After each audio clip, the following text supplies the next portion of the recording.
Hello welcome and नमस्कार दोस्तों, मेरा नाम है अंकित और आप देख रहे हैं मर्डर मिस्ट्री चैनल, जहां मैं आपको सुनाऊंगा क्राइम की ऐसी सच्ची और हैरतअंगेज घटनाएं जो आपको हैरान कर देगी और आपको सोचने पर मजबूर कर देगी। तो बने रहें हमारे साथ। धन्यवाद। वो कहते हैं ना, कलाकार वो है जो अपने चाहने वालों की नब्ज पहचानता हो। ऐसा ही जलवा था धनीराम उर्फ अमर सिंह चमकीला का, जो पंजाब के उन गिने चुने लोक गायकों में से एक थे जो अपने छोटे से करियर में न सिर्फ लोगों का दिल जीत लिया बल्कि अपने नाम अमर को भी सार्थक कर गए। यही नहीं, उन्होंने अपने जीवन की आखिरी सांस भी जब उन्हें अपने आयोजन में जाने से पहले गोली मार दी गई। अपने 9-10 साल के छोटे लोकगीत के करियर में चमकीला ने पंजाब के हर गांव कस्बे में लगने वाले मेले, जलसे और अखाड़ों में अपने मौज मस्ती भरे गानों से ऐसी धाक जमाई थी कि बूढ़ा हो या जवान, हर किसी के होठों पर चमकीला के ही गीत गुनगुनाए जाते थे। ऐसा कहा जाता है कि चमकीला के गाने ट्रक ड्राइवरों में खास तौर पर मशहूर थे।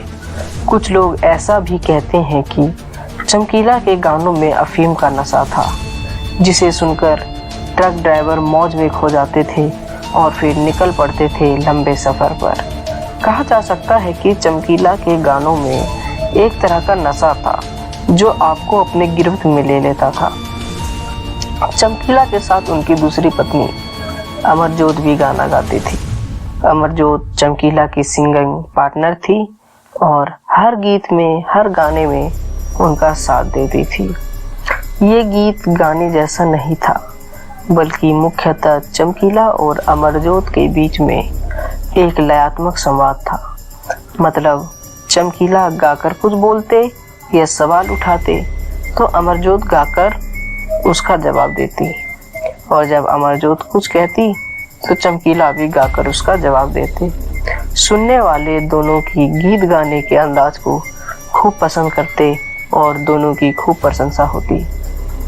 इन गीतों का जो कंटेंट था अक्सर घर परिवार, फैमिली में होने वाले रोजमर्रा की बातें होती थी, जैसे सास बहू की बातें, पति पत्नी की नोकझोंक, प्रेमी प्रेमिका की कन्वर्सेशन या डायलॉग्स।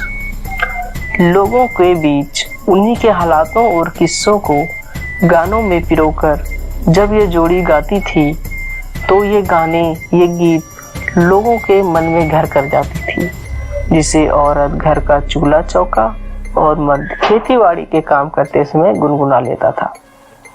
उस दौर में चमकीला इतने लोकप्रिय होते जा रहे थे कि लोग उन्हें ज्यादा से ज्यादा सुनना पसंद करते थे और बाकी पंजाबी लोकगीतों को सुनना लगभग बंद ही कर दिया था।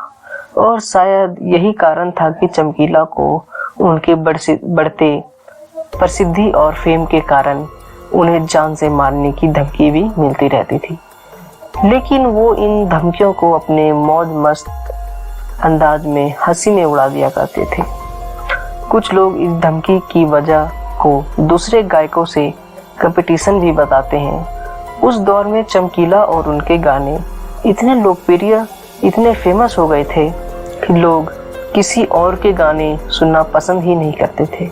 ऐसा भी कहा जाता है कि उस दौर में चमकीला की वजह से बेरोजगार सिंगर ने भाड़े के हत्यारों को उनकी हत्या की सुपारी तक दे दी थी। हालांकि इस बात की पुष्टि करने वाला कभी कोई सबूत नहीं मिला, लेकिन उनके चाहने वालों के बीच ये बात आम थी और लोग उनको मिलने वाले इस धमकियों से खासा परेशान थे और अक्सर उन्हें बचकर रहने की हिदायत दिया करते थे।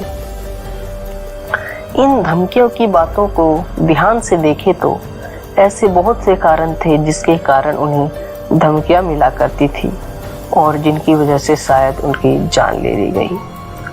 लेकिन आज 30 साल बाद भी कोई एक कारण क्लियर नहीं है कि जिसके कारण चमकीला की मौत हुई हो।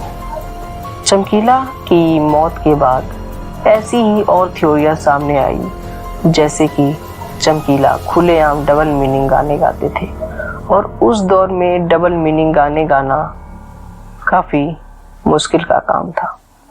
उस दौर में लोग बहुत संवेदनशील थे और अपने किसी भी परंपरा या कल्चर के साथ इस बात को वो छेड़छाड़ मानते थे। अपने गाने में रोजमर्रा की बातों के अलावा उन घटनाओं का भी जिक्र किया करते थे जो उस समय पंजाब में हो रहे थे। मिसाल के तौर पर वह अपने गानों में उन समस्या को भी बताते थे जिससे उस वक्त पंजाब जूझ रहा था, जैसे कि मर्दानगी, शराब पीने की लत, एक्स्ट्रा मैरिटल अफेयर्स और साथ में कई बार डबल मीनिंग बोलियों का तड़का उनके गानों में शुमार होता था। उस दौर के लिहाज से इस तरह के गाना गाना जोखिम भरा काम था, क्योंकि यह वो वक्त था जब पंजाब में टेररिज्म अपने चरम पर था और उस आंदोलन से जुड़े लोग पंजाब को लेकर पवित्रता का विचार रखने की बात करते थे। उनके अनुसार पंजाब जो कि एक पवित्र भूमि है, इसलिए यहाँ के हर कोने में पवित्रता होनी बेहद जरूरी है। और चमकीला के गीतों में कहीं कहीं डबल मीनिंग बातें होने के कारण वह उस कल्चर को दूषित पॉल्यूट लगते थे।